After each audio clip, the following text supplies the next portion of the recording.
Hello students, this is the third video of this chapter. In this chapter we are going to describe atmosphere. ठीक है, atmosphere क्या है?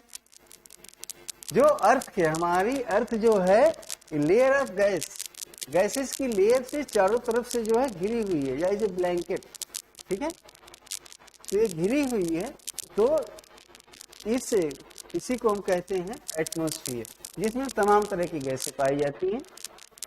और इसमें जो ऑक्सीजन है, जो एयर है, उसी से हम ब्रेथ करते हैं, और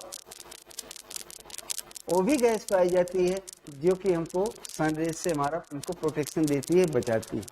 ठीक है, सन रेज से जो अल्ट्रावायलेट रेज हैं सन की, उसके हार्मफुल इफेक्ट से ये हमको बचाती है. कौन? एटमॉस्फेयर में पाई जाने वाली जो गैस. ठीक है, तो कौन सी गैस है ये आगे बताएंगे. Atmosphere exists up to a height of about 1600 kilometre. ये एटमॉस्फेयर पाया कहाँ तक जाता है? ये एटमॉस्फेयर 1600 किलोमीटर की हाइट तक पाया जाता है. ठीक है, इतनी ऊंचाई तक आप जाएंगे तो वहां पर ही हमारा एटमॉस्फेयर फैला हुआ है, पाया जाता है. और इस एटमॉस्फेयर को हम 5 लेयर्स में डिवाइड किए. ये कौन कौन से हैं? ये 5 लेयर्स कौन कौन से? देखिए यहां दिया हुआ है.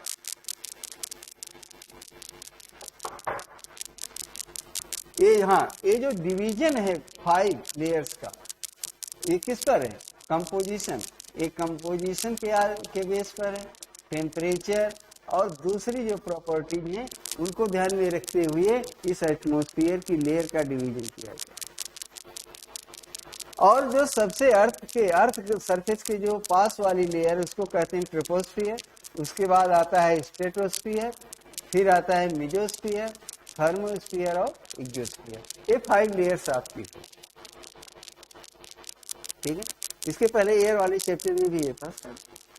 Atmosphere is composed mainly of nitrogen. Atmosphere में सबसे अधिक कौन सी गैस पाई जाती है?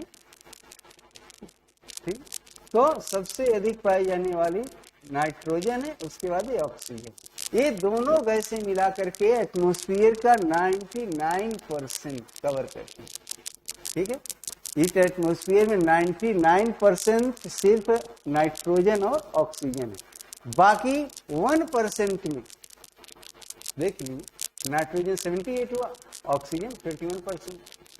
बाकी जो 1% है उसमें आती है कार्बन डाइऑक्साइड, ऑर्गन और दूसरी गैसें जो हैं वो 1% में आती है. ऑक्सीजन किस काम आती है?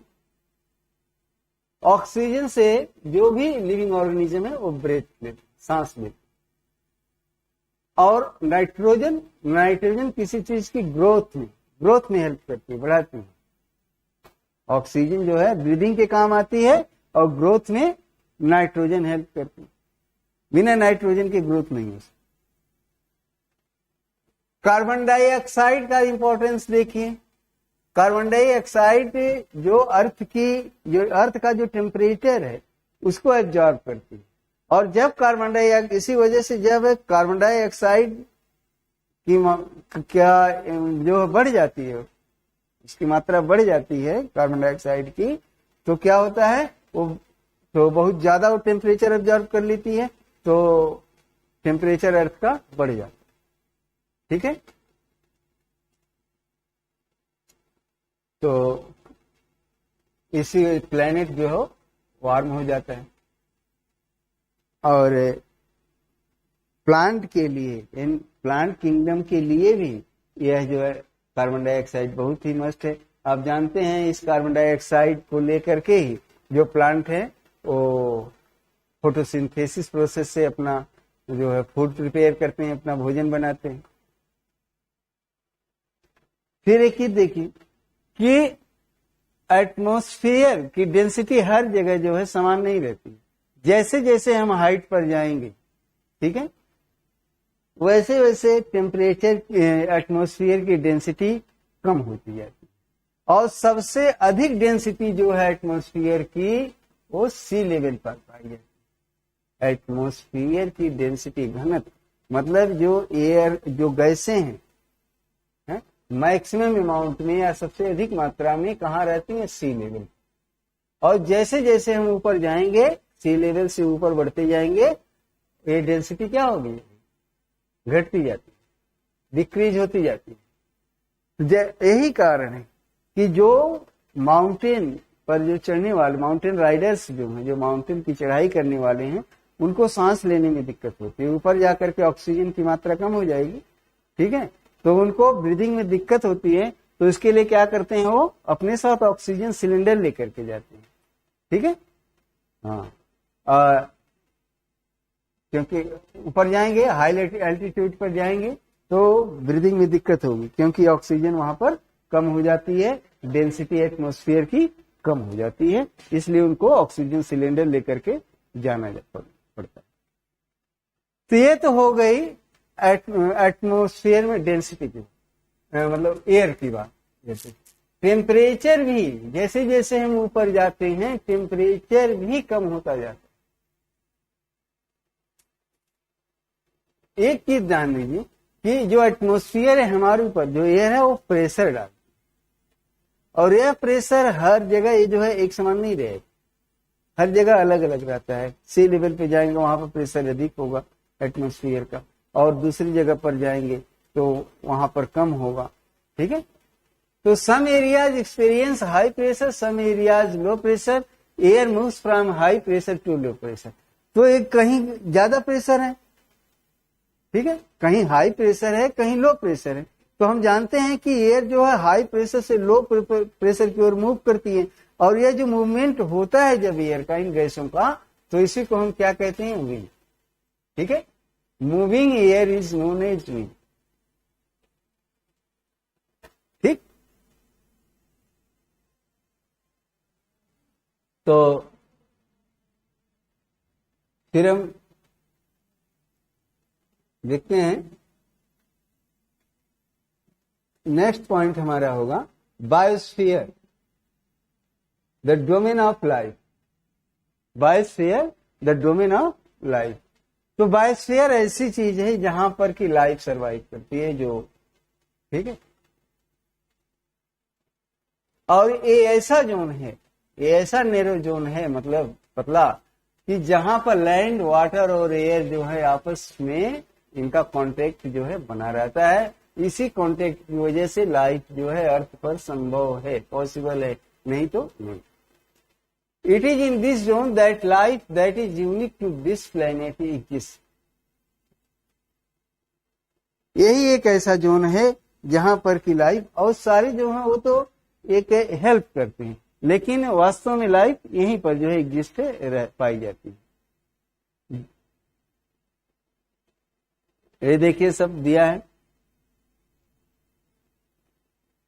There are several species of organisms that vary in size, from microbes and bacteria to huge mammals. All the living organisms, including humans, are linked to each other and to the biosphere for survival. बहुत सी living organism की बहुत सी species, बहुत सी प्रजातियां, ठीक है। यहां तक कि चाहे वो बैक्टीरिया हो से लेकर के बहुत बड़े ह्यूज मैमल्स तक, या आपका एलिफेंट हो, ठीक है, सब जो हैं इस स्फीयर में पाए जाते हैं। और जितने भी लिविंग बीइंग हैं, ठीक है, वो इस बायोस्फीयर में ही सरवाइव कर सकते हैं और एक दूसरे से कनेक्टेड होते हैं, ठीक। लिविंग ऑर्गेनिज्म का आपस में जो रिलेशन है वो इस बायोस्फीयर में पाया जाता है, चाहे वो बैक्टीरिया हो, छोटा से छोटा जो है लिविंग ऑर्गेनिज्म, से लेकर के जो बड़े बड़े एलिफेंट हुए, और वो सब इस बायोस्फीयर के एक पार्ट है। The organism in the biosphere में broadly be divided into plant. हाँ, बायोस्फीयर में पाए जाने वाले जो ऑर्गेनिज्म हैं उनको टू पार्ट में डिवाइड किया गया है।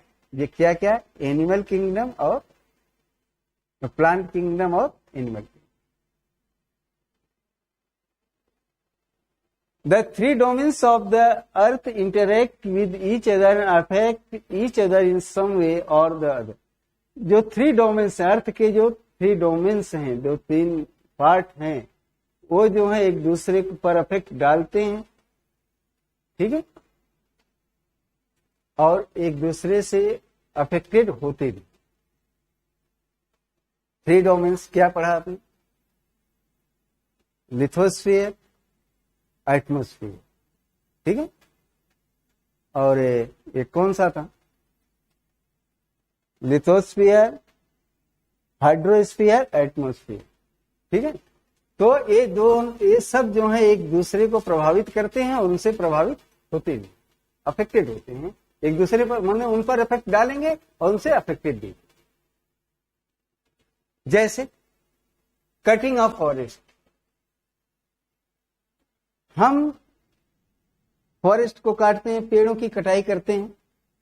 जब पेड़ों की कटाई करते हैं तो उससे हमारी जो नीड्स है, वुड की, लकड़ी की जो आवश्यकता है, ठीक है, चाहे जिस काम के लिए, फर्नीचर के लिए, जलाने के लिए, किसी भी काम के लिए, वो हमारी जो नीड्स है वो फुलफिल हुई, आवश्यकता पूरी हुई। और जैसे प्लांट को काट करके हमने एग्रीकल्चर करना शुरू किया, फैक्ट्रियां स्टेब्लिश की, सेटलमेंट किया, ठीक है, ये सारी हमारी नीड्स जो है पूरी हुई। लेकिन फिर क्या होता है कि लैंड जो वहां से जो है कटनी शुरू हो जाती है, इरोजन, लैंड इरोजन शुरू हो जाएगा। जब हम फॉरेस्ट को डिक्लाइन करेंगे तो लैंड इरोजन शुरू हो जाएगा। ठीक उसी तरह से similarly the earth surface may be change due to natural calamities. इसी तरह से जो अर्थ सरफेस है उसमें भी चेंजिंग आती है।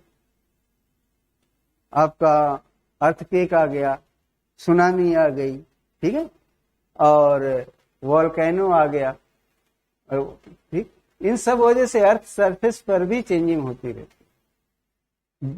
For example there could be submergence of land as happened in the case of tsunami. जब सुनामी आती है तो क्या है, जो हमारा लैंड है वो क्या होगा, वहां पर सब वाटर ही वाटर हो जाता है। जैसे जो एक सुनामी आई थी 2004 में, तो उसमें जो हमारा अंडमान निकोबार का कुछ पार्ट था वो इंदिरा पॉइंट भी उसमें चला गया, डूब गया उस सुनामी। तो इस तरह से जो है अफेक्टेड होते हैं। Emission of industry, thermal power plants and vehicles pollute air. अब तो इंडस्ट्रीज से जो पोल्यूटेड मटेरियल निकलते हैं, थर्मल पावर प्लांट से, व्हीकल्स से, ये सब जो यहां से निकलते हैं, मतलब पोल्यूटेड थिंग्स, वो क्या है, हमारी एयर को पोल्यूट करते हैं। But increase in the amount of CO2 leads to increase in global temperatures. This is termed as global warming. तो क्या होगा, जब यहां से निकलेंगे टेम्परेचर तो हमारा जो CO2 है एब्जॉर्ब कर लेगा, तो अर्थ का टेम्परेचर, ग्लोबल टेम्परेचर जो है बढ़ जाएगा। There is thus a need to limit the use of resources of the earth to maintain the balance of nature between domains of the lithosphere. यही कारण है कि जो अर्थ पर रिसोर्सेज जो अवेलेबल हैं, उनको उनमें बैलेंस, उनको जो हम लेते हैं, उनका यूज करते हैं, उनको एक बैलेंस अमाउंट में लेना चाहिए, जिससे कि लिथोस्फीयर, एटमॉस्फेयर और हाइड्रोस्फीयर में बैलेंस बना रहे और हमको किसी प्रकार की कोई परेशानी ना, ठीक है।